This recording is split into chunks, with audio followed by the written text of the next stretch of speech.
now let's take a deep dive sa biglaang resignation ni dating DPWH Secretary Rogelio Singson bilang miyembro ng Independent Commission for Infrastructure. Totoo bang makakaapekto ito sa integridad ng komisyon?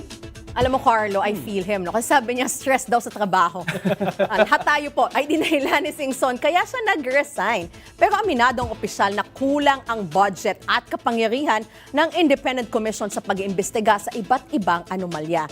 Di ba inilarawan pa nga niya na ang komisyon ay toothless nga daw at punching bag or tagasalo ng sisi. Yan na nga ang dahilan, Jermaine, no? Kaya muling isinulong ang mga panukala na palitan ng ICI, no, para magbuo ng Independent People's Commission at Independent Commission Against Infrastructure Corruption na parehong nakabinbin sa Senado at Kamara.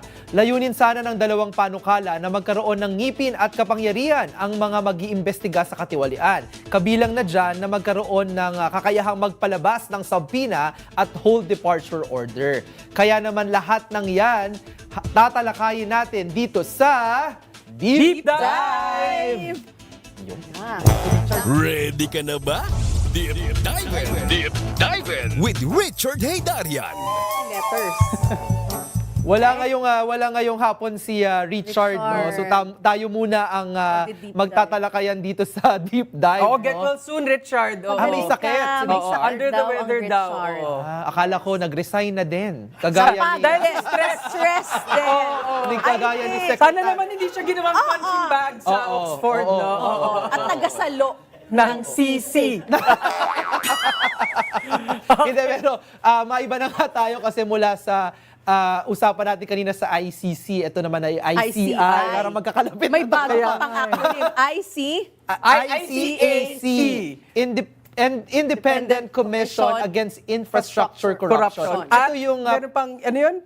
Independent People's Commission. Commission. Ito yung mga pinapanukala nga na nasa Kamara ngayon at Senado na baka mas mainam na ipalit dun sa ICI. Kasi isa sa mga, nabanggit na nga ni Secretary Singson, na isa sa mga problema doon sa current na ICI, no, dahil ginawa to ng isang executive order, may kakulangan doon sa mga kapangyarihan. Halimbawa yung subpoena. Yung kumbaga, kailangan humarap ka pag pinatawag ka ng Independent Commission, 'di ba? Kasi isa sa mga kinakaharap nila ngayon, may mga pinapatawag sila na ayaw sumiporta kahit pa na idadawit naman talaga dun sa mga previous na testimonies, 'di ba? Mabuti na po yung mga ibang humarap diyan.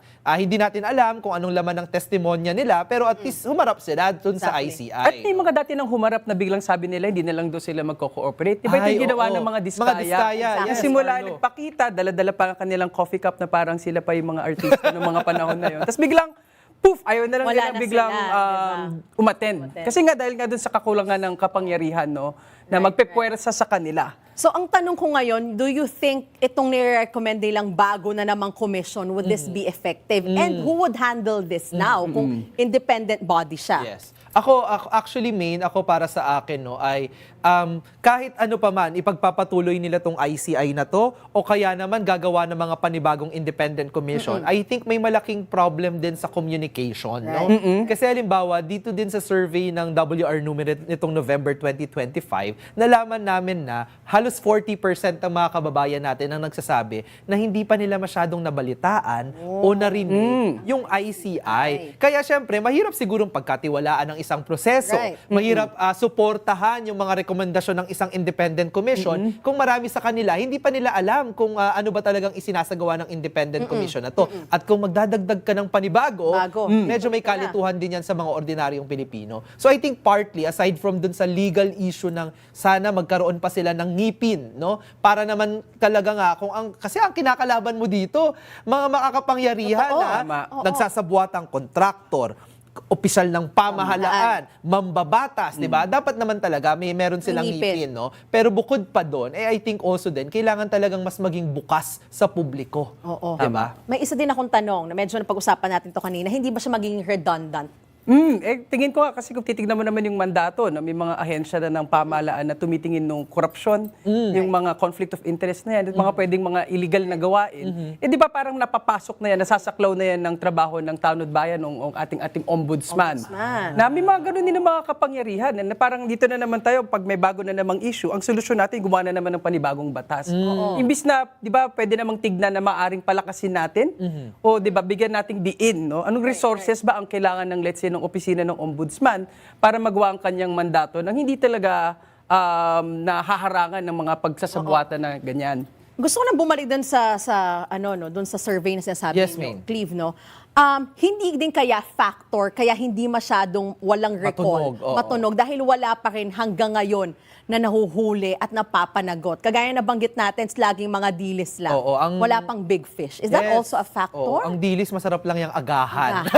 May sa Pero- tanghalian din. Mga dilis, no? Pero nakakainis nga na so far, yung usad ba ng investigasyon ng ICI, nakafocus pa lang din dun sa mga maliliit ng Oo. isda. No? Pero inaasahan ng ating mga kababayan na may mga malalaki, yung Malalaki na. mastermind, yung mga Yes. pinakanakinabang, ay dapat talaga na sila yung marekomenda ng charges no, ng ICI. So I think no, maaari din. Kasi kung nag-recommend na ito ng mga malalaking charges, maaaring mas nababalitaan ito ng ating mga kababayan. But bukod pa doon, hindi din natin din masisi yung ICI kung bakit may mga kakulangan doon sa siguro mga sa communication nila at saka doon sa mga investigasyon din so far. Kasi nga, nabalitaan din natin na may problema sa budget, Oo. may problema sa staffing, medyo nare-retraumatize ata si Maine Walang kasi printer. nagtrabaho to sa gobyerno. Wala dati, daw di ba? printer. Walang ink. Walang Printer. ink. Walang Pero walang ink. Mga Diba? ganon.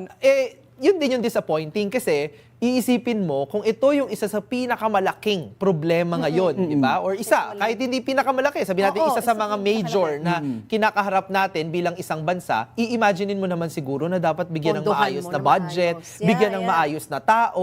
Kasi alam niyo po yung mga issue ng katiwalian sa atin. Kaya nga halimbawa, siguro may mga kababayan din tayong nadi-disappoint at na-frustrate na lang din. Dahil, ang labanan dyan ay yung mga kasasampahan mo ng kaso na bilyon-bilyon yung ninakaw sa kabayan ng bayan, meron niyang army ng mga abogado, no? Pero hindi kasama dyan si Attorney Dino De Leon. Army ng mga abogado, di ba? Hi, Meron niya Dino. sa namakmak na mga staff para protektahan sila at makatakas, di ba? Exactly, Kaya nga ang exactly. nangyayari, nabubulok yung kaso sa loob ng korte. Makakalimutan na ng taong bayan at sa susunod na eleksyon, ay ayun, nakita Ayun na mo, naman, nakabalik sino na naman naman, ang di ba? iboboto mo? So kailangan din talaga na bukod sa bigyan ng kapangyarihan, bigyan ng tamang budget ng tao, talagang kailangan may kakayahan ito na habulin yung mga nagnakaw ng pera na At tao. dagdag ko dyan yung, kaya nga, yun naman din wala namang panibago dun sa proseso na ihapag mo ang ebidensya, patunayan mo na ang tao na to ay may pagkakasala. Kaso nga lang, gaya nga ng medyo naging concern, kaya naghapag kasi si Congresswoman Laila de Lima ng Anti-Illicit Enrichment Act. Oo, na parang kumbaga iniiba yung paraan ng pag-determine kung ay yung kumbaga parang ang iniba nito sa anti-perjury ay parang pag napatunayan na hindi mo nakuha yung yaman na legitimo, hindi mo Okay. paliwanag, may maaaring criminal offense na ito. Yun yung Ganon? So, halimbawa, kung senador ka, tapos ikaw yung kang pinakamahirap na mahirap. senador, sabi sa iyong SALN. tapos bibili ka ng singsing Na napakamahal. Na napakamahal. Di ba Pwede parang na yun. dubious? So parang ganun yung tema, no? Hindi ko nabasa Parang ng agree ako malalim, dyan. pero parang ganun nga. Dahil Okay. may limitasyon nga, dahil mahirap nga naman talagang patunayan ng perjury. At lalo na kung may army na ng mga abogado at may sabwatan talaga. May collusion. May collusion sa iba't ibang mga tao. Mahirap talagang i-convict. Alam mo, it makes sense kasi 'di ba parang kapag ikaw ay isang public official, lalo na po yung iba diyan na ginagawang family business yung yung pagiging pagseserbisyo politiko, sa yes. Pagserbisyo. 'di ba? Pagseserbisyo dapat 'yan sa gobyerno. Mako-compute mo actually kung magkano dapat yung kabuuang yaman yaman nila mo. kasi kung sahod ng pamahalaan galing yung kanilang primary na kayamanan, 'di ba? Dapat magtatrack-track 'yan. Kaya nga naman kapag hindi, dapat siguro nga criminal offense para hindi Hindi agad takas lang, 'di ba? Pero ang nakakalungkot, kahit sige sampahan natin sila ng kaso, di ba, mapatunayan, na kulong, kaya pa rin nilang i-manipulate ang batas para muling makalaya. Yun na nga yung nakakainis. Yan ang dun ating eh. Yes. nakakalungkot. So, how do we make our laws na mas matindi yung ngipin niya para maiwasan ito. I mean, it might be another conversation altogether, but I think tama kayo, no?